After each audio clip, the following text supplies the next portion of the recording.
Welcome to Penrose Learning, where we make understanding easy. You'll begin by confirming a few essentials.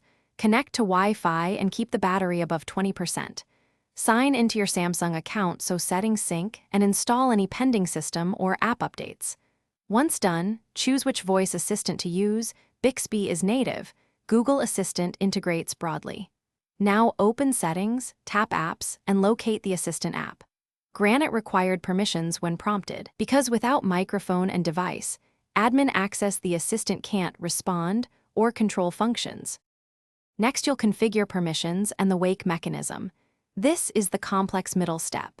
Go into App Permissions and enable microphone, location, and notification access so the assistant can act and contextualize requests.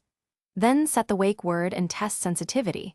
Reduce false triggers by lowering sensitivity or increase for hands-free reliability.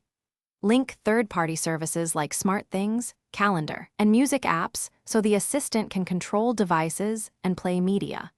Make sure finish by running the assistant's voice training routine and testing a set of common commands, ask for the weather, set a timer, and control a smart light.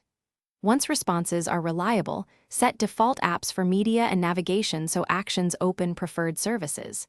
If things go wrong, first verify permissions, ensure the assistant app and system are updated, and reboot the phone. Often that clears conflicts.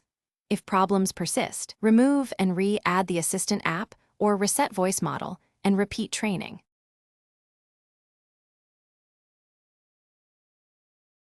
Thanks for watching. If this was helpful, leave a like and consider subscribing. See you next time.